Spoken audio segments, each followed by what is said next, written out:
and hopeful child, it takes a family. It takes teachers. It takes clergy. It takes business people. It takes community leaders. It takes those who protect our health and safety. It takes all of us.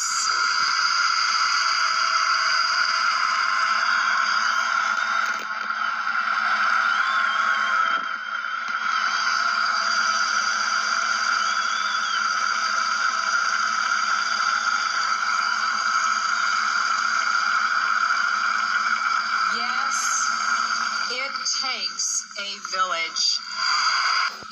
The machines had found all the energy they would ever need. There are fields, endless fields, where human beings are no longer born.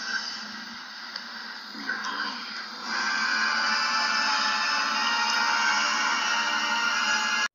This article is from 2002. What can be done to control population growth? There are two simple ways to lower population growth: increase the number of deaths or decrease the number of births. What do you think the Democrats are doing? Full-term abortion. 1. Family planning, have babies at a later age, or use birth control, limit babies per family.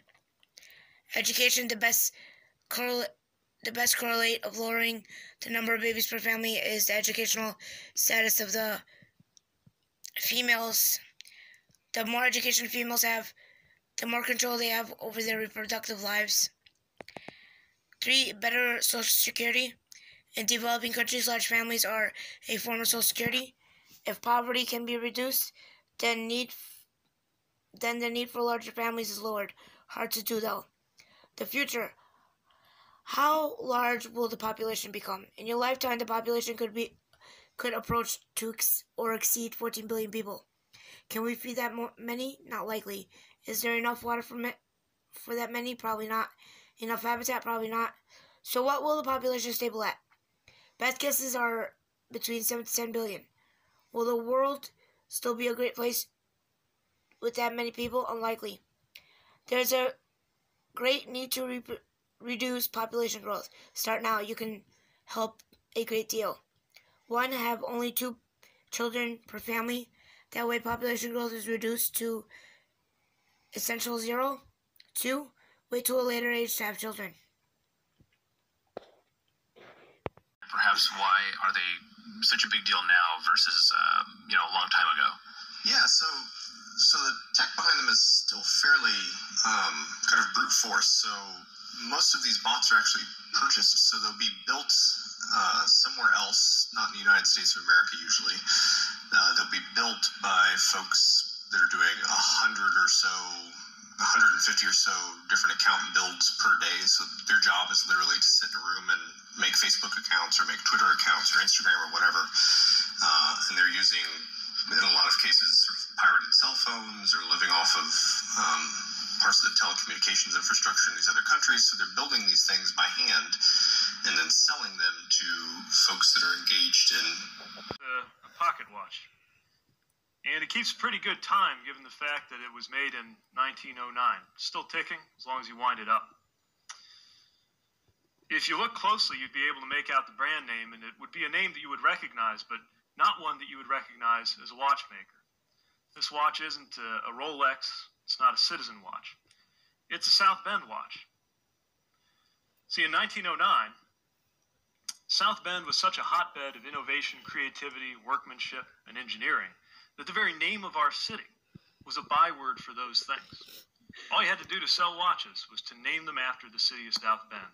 The town was the brand. It worked so well that at trade shows, they used to have one in a block of ice, and you could see it faithfully keeping time in there. So you might ask yourself, if this was such a good watch, how come I've never heard of it? And she has artificial intelligence software that we've developed at Hanson Robotics. which can process visual data. She can see people's faces. She can process conversational data, emotional data, and use all of this to form relationships with people. Okay, so, I mean, she's basically alive. Is that what you're saying? Oh, yeah. She is basically alive. Would you like to maybe give it a try? Sure. Give her... I'll just say... This is like... You see how awkward my first dates are? It's a robot. I'm getting nervous around a robot. A very pretty robot. Do I just say hello to? Yeah.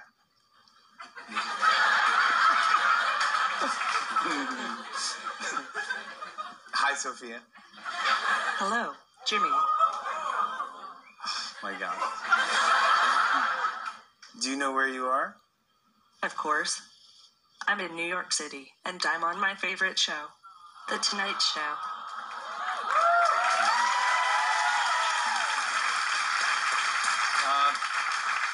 Sophia, can you tell me a joke? Sure. What cheese can never be yours? What cheese can never be mine? I don't know. Nacho cheese. Yeah, that's good. Yeah, that's not... I like nacho cheese. Nacho cheeses. Ew. Ew. I'm getting laughs. Yeah. Maybe I should host the show. Okay, all right. Stay in your lane, girl. No. Jimmy. Uh-huh. Would you like to play a game of rock, paper, scissors, robot style? Sure. Okay, let's get this game going. Show me your hand to start. Rock, paper, scissors, shoot.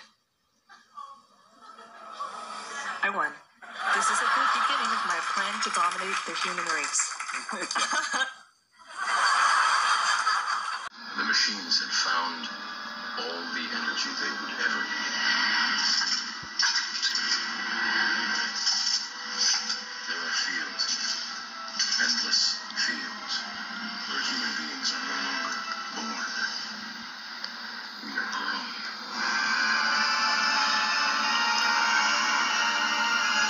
Formerly of South Bend. For one thing, he was never a Republican, unlike Mike Bloomberg. But there are questions about Pete Buttigieg. The main one is not, can he become president? The main one is he actually human? Does he leave footprints? Has he ever cast a shadow? Or is this so-called Pete Buttigieg exactly what he appears to be? A corporate hologram designed by the HR department at Google for instructional purposes? Well, who knows? But it's possible that AI is now so sophisticated that we're looking at our first robotic presidential candidate.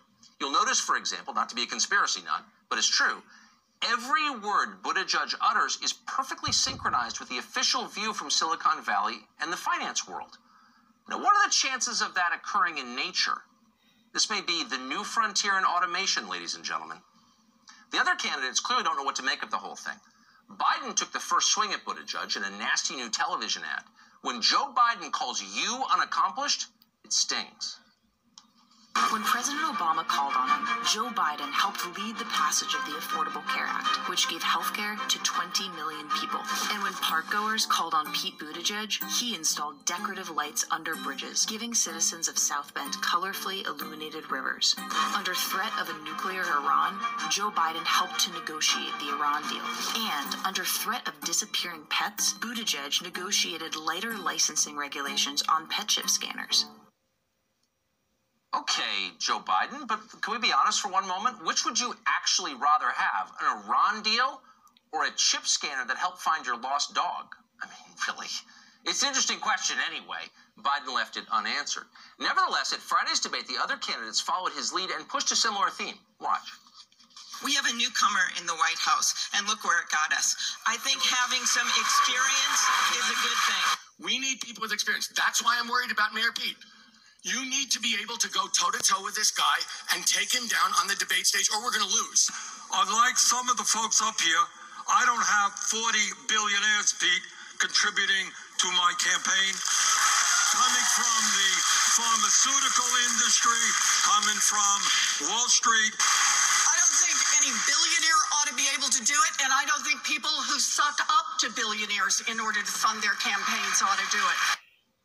Says the lady who just got off a private plane the other day. But the whole thing seems a little unfair if you think about it for a minute. There was Tom Steyer, who is currently suffering through one of the worst midlife crises in recorded history. He's never been elected to anything and never will be. Attacking Pete Buttigieg for not being accomplished enough? Irony is definitely dead. On the other hand, so is Pete Buttigieg's presidential campaign, no matter what they're claiming on television. Buttigieg is too fake. He's too unnervingly programmed. He's not going to win. And anyway, if you're looking for a tiny, finance-friendly former mayor, we've already got one for you, who, by the way, has tens of billions of dollars to spend on the race. Let's be honest. The Democratic contest, as of tonight, is now between Mike Bloomberg and Bernie Sanders. That's